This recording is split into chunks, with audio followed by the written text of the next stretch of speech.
Hello friends, welcome to Guduri home. ఈరోజు ఛానల్లో చూపించబోతున్న recipe bread halwa అండి. సింపుల్ వేలో ఎలా చేయాలో చూపిస్తున్నాను చూడండి. ఎక్కువ నెయ్యి వాడకుండా తక్కువ నెయ్యితో చాలా టేస్టీగా ఉండే బ్రెడ్ హల్వా. దానికోసం ముందుగా బ్రెడ్ని మనం డ్రై రోస్ట్ చేసుకోవాలండి. లేదంటే అలా గాలిలో ఒక హాఫ్ అన్ అవర్ అలా ఉంచామంటే కొంచెం గట్టిగా అవుతుంది బ్రెడ్. సో దట్ కొంచెం ఆయిల్ నెయ్యి తక్కువగా పడుతుంది. చూడండి, ఇప్పుడు కొంచెం డ్రై రోస్ట్ అయిపోయింది కదా, ఇంకా దాన్ని ఒక ప్లేట్లోకి తీసేసుకుంటున్నాను. ఇంకా నెక్స్ట్ వచ్చేసి అదే ప్యాన్పై నెయ్యి అప్లై చేస్తూ మళ్ళీ ఈ బ్రెడ్స్ అన్నిటిని వేయించుకోవాలి. చూడండి, నేను నెయ్యి తీసుకుంటాను కదా, అదంతా ఒకసారి అలా పెనం పైన స్ప్రెడ్ చేసేసుకోవాలి. కొంచెం హీట్ తక్కువగా పెట్టుకోవాలండి. ఫ్లేమ్ వచ్చేసి మీడియంలో పెట్టుకోవాలి. చూడండి, ఇలా నేను చూపిస్తున్న విధంగా బ్రెడ్స్ అన్నిటిని నెయ్యి తగిలిస్తూ అలా వేయించుకోవాలన్నట్టు.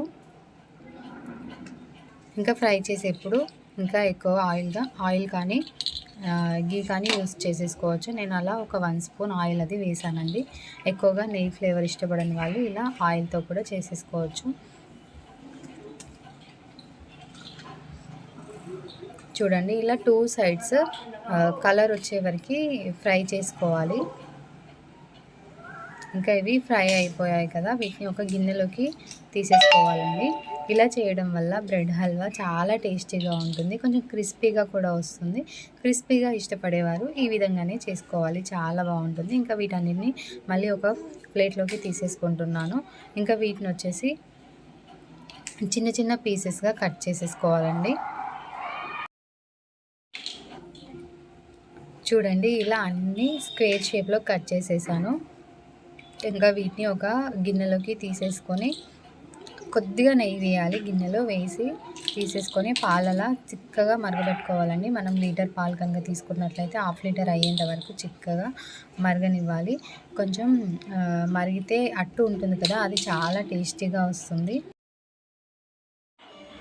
ఇంకా ఇప్పుడు ఇలా మరిగిన పాలన్నిటిని కొన్నిగా మనం ఈ బ్రెడ్స్కి యాడ్ చేసుకోవాలన్నట్టు. అన్నీ ఒకేసారి వేయొద్దు, మనం క్రిస్పీనెస్ని చూసుకుంటూ వేసుకోవాలన్నట్టు. మనకి మొత్తం బ్రెడ్ అలా తడిస్తే సరిపోతుంది. ఇంకా ఫైనల్గా వచ్చేసి మనం షుగర్ యాడ్ చేసుకోవాలి. Sugar as per your taste add చేసుకోవచ్చండి. ఇంకా ఫైనల్గా నెయ్యి కూడా యాడ్ చేస్తున్నాను, మంచి ఫ్లేవర్ వస్తుంది కదా. చూడండి, ఇలా నేను బ్రెడ్స్ని అన్నిటినీ పీసెస్ లాగా మొత్తం చిదిమేయలేదండి, కొంచెం పీసెస్ లాగానే ఉంచాను, అలానే బాగుంటుందనేసి. ఇంకా షుగర్ అది మెల్ట్ అయ్యాక మనం ఒక గిన్నెలోకి సర్వ్ చేసుకుంటే చాలా టేస్టీగా ఉంటుంది. అప్పటికప్పుడు చేసుకునే స్వీట్ విత్ లెస్ ఇంగ్రీడియంట్స్ చాలా టేస్టీగా వచ్చిందండి. కొంచెం కరకరలాడుతూ కొంచెం జ్యూసీగా చాలా బాగుంది. తప్పకుండా ట్రై చేసి చూడండి. థ్యాంక్ యూ అండి. Thank you for watching this video. మీకు కూడా ఈ రెసిపీ నచ్చినట్లయితే తప్పకుండా ట్రై చేసి కామెంట్ చేయండి ఎలా వచ్చిందనేసి.